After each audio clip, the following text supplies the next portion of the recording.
There are moments in history that don't announce themselves with flashing lights or roaring crowds.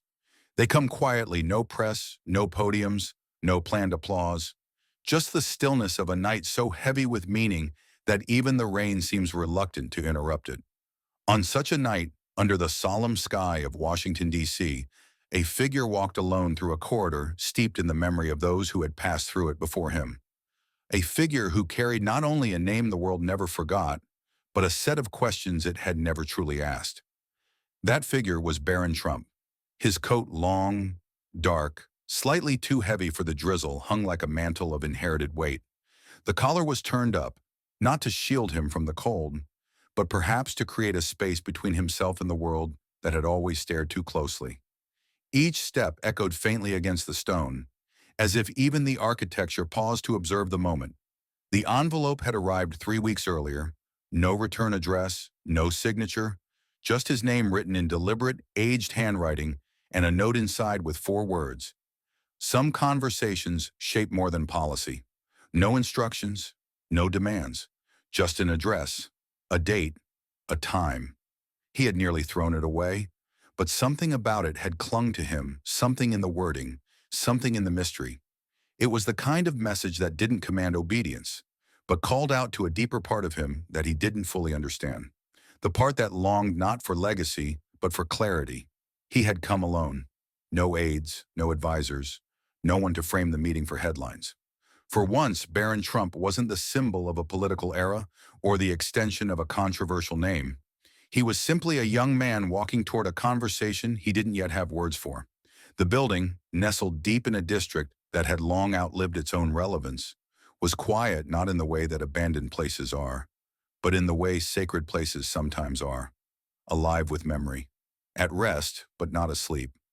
The door he approached was tall and unadorned. No security stood guard, no cameras blinked red. It was in every way an invitation to authenticity. Before he could raise his hand to knock, the door creaked open.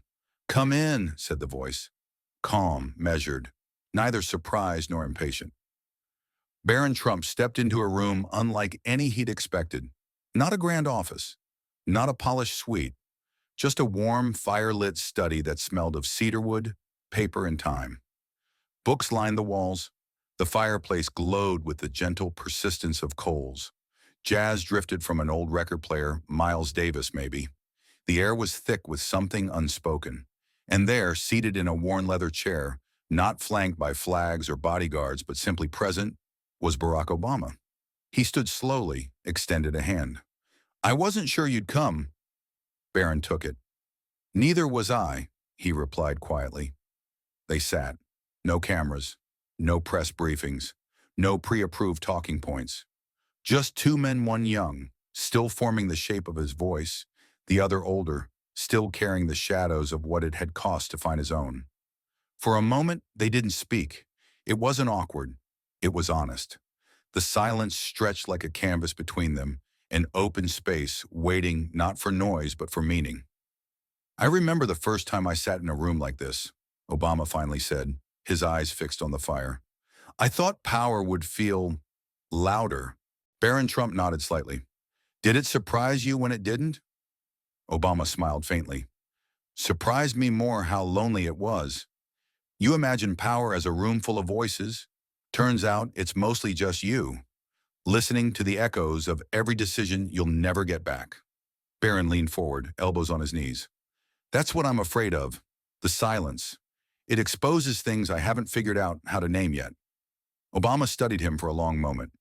"You're not supposed to have the answers. That's the myth we sell to the young, that they must be fully formed before they're even allowed to ask the right questions." Barron hesitated. "People think they know me, but they don't. They know my father. They know the headlines. But me, I feel like a placeholder, a projection." Obama nodded slowly.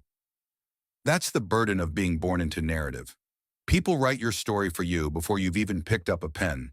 And if you're not careful, you'll spend your whole life editing someone else's manuscript." Barron looked toward the bookshelves, eyes tracing the spines. Baldwin, Morrison, Orwell, Emerson. "I've been trying to find language for what I feel," he said. "Not for a speech, not to impress, just for me. Obama reached into the inside pocket of his blazer and pulled out a small, flat stone dark, worn smooth by time. My grandfather carried this during the war, he said, handing it to Barron Trump. I kept it with me through every major decision I ever made. It reminded me to stay grounded. I don't need it anymore. Maybe you do. Barron turned the stone over in his palm. It was heavier than it looked. Why me? He asked. Because you showed up, Obama said. Not to perform, not to argue, just to understand. That's rare. They didn't say goodbye. There were no promises, no handshakes for the cameras, just the soft closing of a door behind him and the feeling that something unspoken had shifted. That night, back in a quiet hotel room that overlooked the Capitol dome, Barron Trump didn't reach for his phone, didn't turn on the television. He just sat, alone at a desk, watching the rain trace soft paths down the window pane. He took the stone from his pocket and placed it beside a notebook, blank, untouched. And then slowly, he began to write. Not for Twitter, not for a press release, just words, broken, wandering, real. It didn't matter that they didn't form a speech. What mattered was that they were his. For the first time, they didn't echo his father's voice or a pundit's expectations. They sounded like silence finally speaking. In the weeks that followed, this ritual grew. Barron Trump wandered into quiet places, old libraries, empty church pews, coffee shops where nobody whispered his name. He began reading not the articles written about him, but the authors who challenged him. Baldwin's sharp grace, Angelo's rhythm, Emerson's introspection, Orwell's brutal honesty. He wasn't searching for affirmation. He was searching for friction, for pages that scraped against his assumptions and made him flinch. That's how he knew they mattered, because the truth he was beginning to learn isn't supposed to be comfortable. One rainy afternoon, tucked deep in a forgotten library corner, he opened a weathered copy of The Fire Next Time. Between the pages on the back of a folded library receipt, someone had scribbled a sentence in hurried ink. The loudest truths are whispered when no one is listening. No name, no context, just the echo of someone else's realization, left behind like a gift. And for Barron Trump, that sentence didn't just resonate, it cracked something open. Because for so long, he had been seen but never truly heard. This was different. This was language that didn't try to be liked. It just tried to be honest. And that's what he wanted now. Not a legacy of power, not applause, just the courage to sit in the silence and let it teach him how to speak for the first time, not as a name, but as a person. That night was never written about. No photos were taken, no statements released. But for Barron Trump, it marked a quiet rebellion. Not against politics or legacy, but against the idea that he had to be anyone other than who he was still becoming. He wasn't trying to prove something to the world. He was trying to listen to the voice inside him that the world had always talked over. And maybe, just maybe, that's where leadership really begins. Let's keep the conversation going.